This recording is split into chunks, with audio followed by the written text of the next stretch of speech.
What's up, everybody? It's your boy Brandon Blakeney, aka Brandon Lee TV. Welcome back to the Live with Brandon Blakeney podcast. You know I got another banger for you, right? So kick back, relax, and come take a ride with your boy. Caitlin Clark is starting to figure it out, y'all. She had a big game yesterday, but she's asking the public, the media, the fans, the criticizers to show a little grace for her and her team as they go through these growing pains together.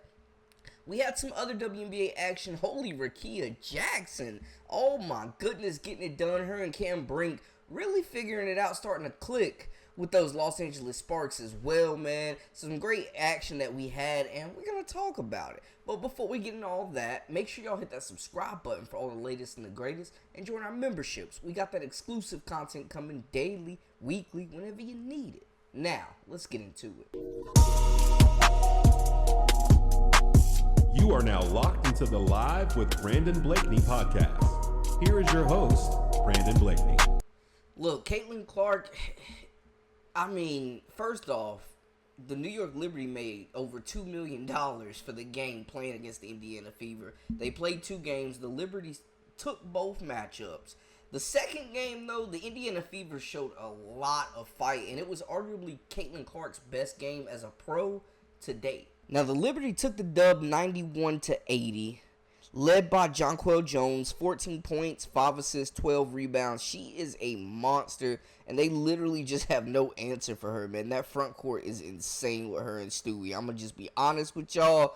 Just a little too much for Aaliyah Boston down there. But Naja Laney Hamilton had the task of guarding Caitlin Clark for majority of the day, making it tough on her, and she also finished with 13 points, 4 assists, 3 rebounds. Breanna Stewart, another huge game, 24 points, 2 assists, 5 rebounds with Coach Don Staley in the house. Now we see Sabrina with 12 points, 5 assists, 1 rebound for her, the steady point guard presence. Courtney Vandersloot, 10 points, 5 assists, 4 rebounds. And hey, man, New York Liberty handled business. They did what they were supposed to do. This was a better game for Aaliyah Boston, though. 12 points, 1 assist, 7 rebounds. Katie Lou Samuelson got it done.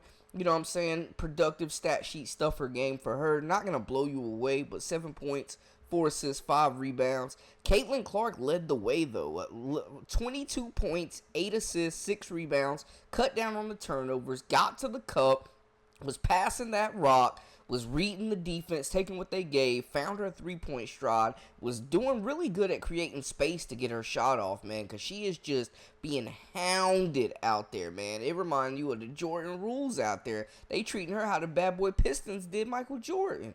Kelsey Mitchell with her best game of the year so far, 17 points, 2 assists, 2 rebounds. This is what they need from her. But what in the heck is going on with Erica Wheeler, man? 13 minutes, 0 points, 1 assist, 0 rebounds. This team is starting to come together, though, man. And I respect the effort. They fought throughout this game, kept it interesting. They're young. And Caitlin Clark really is asking for grace at this point.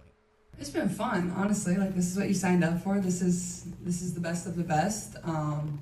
Obviously, I think we would have loved to have 2 better performances, but at the same time, I think it's a great learning opportunity for us. You have to remember these teams are 2 of the best teams in the league, 2 of the 3 best teams in the league. I don't think that's an excuse for how we played, but I think slowly, we're a young group. There needs to be a little grace given to all of us, and I think the more we play together, our chemistry will build. But I think the physicality, I think the way teams are guarding me, you go back and watch the film, and I'm stepped way away from the play, and I'm still getting face guarded. So I think understanding that's still beneficial for my team. That's going to open stuff up for my team. Once we really start executing and running things correctly, it's gonna be tough to guard, I think. How about Angel Reese and the Chicago Sky picking up their first dub of the season, 83-74 over the Dallas Wings, man. Angel Reese had 11 points, 2 assists, 9 rebounds, 1 rebound shy of her first double-double as a pro, man. Diamond DeShields continues to be a veteran leader for this group, a reliable scoring option in the backcourt. 16 points, 3 assists, 5 rebounds for her as well.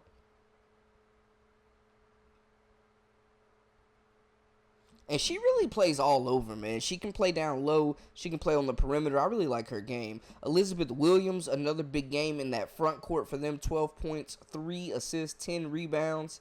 And then Marina Mabry. Oh, my goodness. Shooting the lights out, man. 14 points, 8 assists, 8 rebounds. And she's been hot the last couple of games, as well as Dana Evans, putting in some big minutes. 12 points, 6 assists, 1 rebound.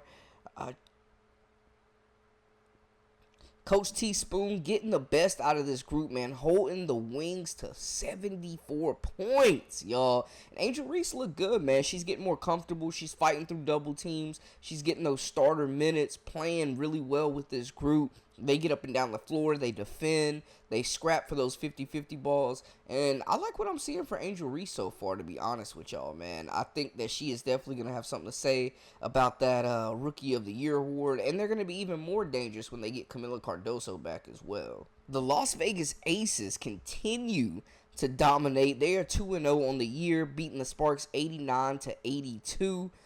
But shout out to the Sparks, man. I really like the addition of Dearica Hamby. She was with this team last year after getting traded from the Aces, but she has definitely found her stride. Playing against her old team, man, she had 29 points, 9 rebounds, 1 assist.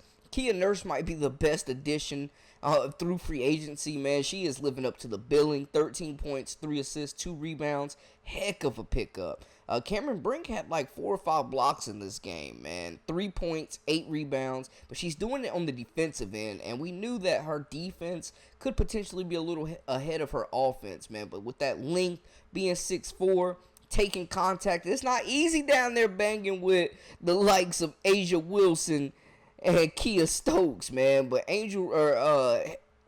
Cameron Brink definitely held her own, man. Shout out to her. And then almost a perfect shooting night. We got to talk more about what Rickea Jackson is doing. 22 minutes of play. She only missed 1 shot. She had 13 points off the bench. Hit 2 big 3-pointers. Love her ability to stretch the floor at that size. Get her shot off.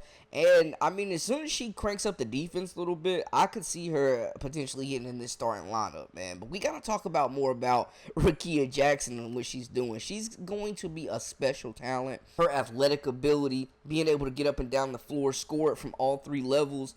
That defense kicks into another gear, man. She's going to be dangerous. Lexi Brown was on this team last year. 16 points for her at the guard spot. 2 assists, 2 rebounds. And, I mean, I think they lost this game, but I think the Sparks could be potentially dangerous, man. They are a fun team to watch. We mentioned the Aces picked up the dub. Asia Wilson with another double-double, 22 points, 1 assist, 10 rebounds. Jackie Young just a force on that wing, man. 22 points, 11 assists, 6 rebounds. Taking over as the lead playmaker. They're missing Chelsea Gray, their starting point guard, and they have really not skipped a beat. Honestly, man. Alicia Clark letting that thing fly, 13 points, 2 assists, 4 rebounds. Kelsey Plum, 17 points, 5 assists, 1 rebound for her. And how about Kate Martin coming in, man? Big game for her off the bench. It's not going to all show up in the box score, but she came up with a big block, some 50-50 balls, some steals. She had 3 points, 3 assists, 5 big rebounds for this group in 26 minutes of action off the bench. She was getting fourth quarter minutes. Like, she is definitely strongly, firmly cracked a spot in this rotation. She went from, we weren't even sure she was going to hear her name being called in the WNBA draft to her getting minutes on the 2-time defending champions. She is the perfect role player for this group.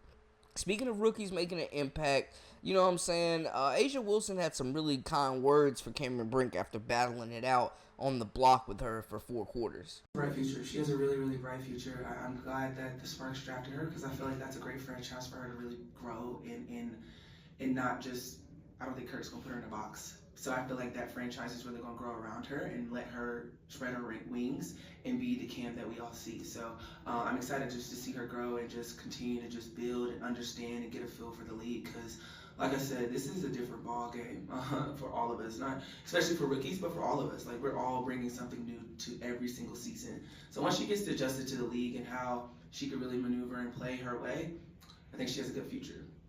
Now, we know the Aces, all the players are getting 100 racks in this new sponsorship deal, man, but they find themselves under investigation once again. This is what we know. Did not speak to the WNBA. Didn't see any particular reason that we needed to. Obviously, athletes get sponsored all the time, and it's just a sponsorship deal. We didn't see the need to talk to the WNBA about that. We wanted to move on this quickly. We thought originally that we would make the announcement at today's game. That was televised, but felt like it was a better opportunity to have a conversation with the players after practice yesterday. Now the WNBA is opening an investigation into the Aces just one day after the Las Vegas Convention and Visitors Authority announced it was sponsoring the team's 12 roster players. A league source confirmed to the Review Journal on Saturday. This is an article I found. News of the probe broke literally during the fourth quarter of the Aces' 89-82 home win over the Los Angeles Sparks. Steve Hill, who we heard from, the LVCVA president and CEO, was at Michelob Ultra Arena for the game. We know that they talked about the announcement potentially being then, since it was a nationally broadcasted game. He was informed of the investigation during the game as well, and he said that he hadn't been contacted by the league yet. Now the issue, because players get sponsorships all the time, the issue could be the fine print of the WNBA's collective bargaining agreement. It prohibits teams and team affiliates from entering into an understanding in which a sponsor, business partner, or third party pays or agrees to pay compensation for basketball services, even if such compensation is designated as being for non-basketball services, to a player under contract to the team.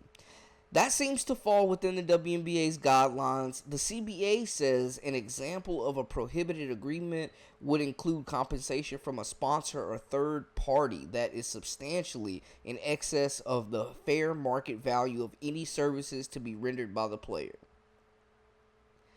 Now, the LVCVA has entered previous sponsorship agreements that include a roster of over 100 social media influencers, former players, leagues, and events.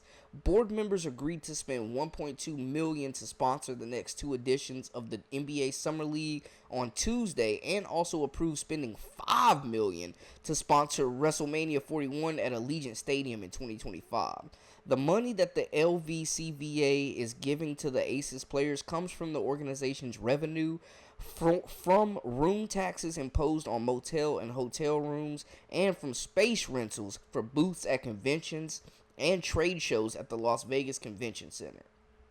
We know, guys, this isn't the first time the Aces have been scrutinized by the WNBA for financial reasons. The league investigated the team for allegedly circumventing the salary cap by making under-the-table payments to players in February of 2023. A simultaneous probe examined the team's handling of former player Rickea, who we just talked about, that put almost a 30 ball on them, who was traded to the Sparks while she was pregnant.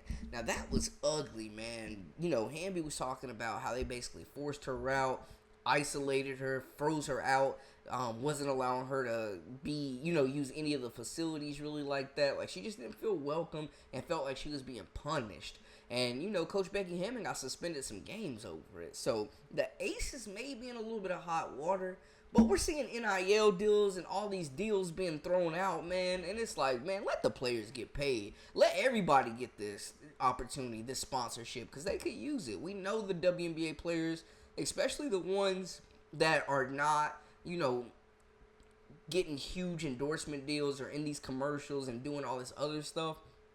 Those ones could really use this bread, man. And I get it could be a domino effect. Are we opening Pandora's box at this point?